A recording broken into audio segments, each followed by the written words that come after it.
This is where I am ripe for getting in trouble. Why is it so strange to believe that young kids could be radicalized in America? You got former bombers as professors in New York and Chicago.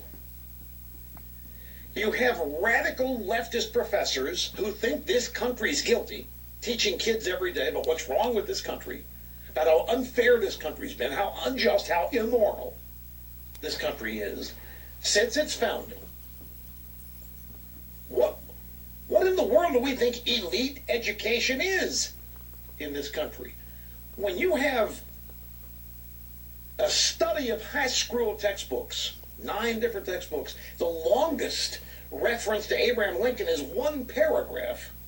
Made that up. But all kinds of references to the horrors of slavery and evil Republican presidents, how great Bill Clinton is. Why is it so hard? How did Obama become what he is? Who taught Obama that America is so wrong? Who raised Obama to believe that America needs to be radically transformed? Well, we don't know that they were taught conflict resolution. All right. So, look at how dumb that is, man. He's saying, why would you be surprised that these bombers exist? Just look at our school systems. Yeah, Rush, you got it, man. Let me tell you, when I was in high school, I had gym class, and then it was biology, and then it was pipe bombs 101. Dude, what are you talking about, man? No, of course they're not advocating making pipe bombs and being terrorists in school. I mean, it's amazing that I even have to come out and say that, but that's what he's hinting at. He's implying, well, yes, it's because they hint at how bad America is. What's amazing is that he is admitting in this clip, Limbaugh is, that he would rather kids get taught a version of American history that is unabashedly slanted to be pro-America.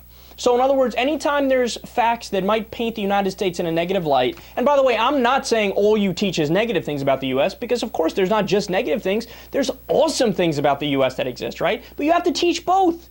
What do you want to just pretend like slavery didn't happen? You want to pretend like we didn't need the 1964 Civil Rights Act because there was poll taxes going on in the South? You want to pretend like lynchings didn't exist? You want to pretend like we didn't do westward expansion and have the Trail of Tears where we basically rounded up the Indians and made them march away and we just flat out took their land? You want to act like that didn't happen? Those are facts, Rush.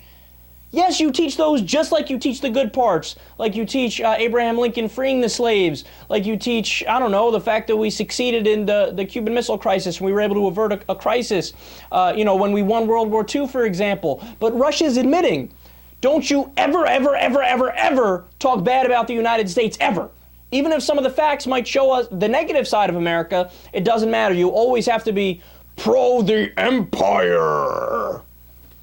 It amazes me that he doesn't realize how clownish he sounds when he says that. Like, you don't realize that nobody but you is in favor of whitewashing the history books and pretending like only positive things exist?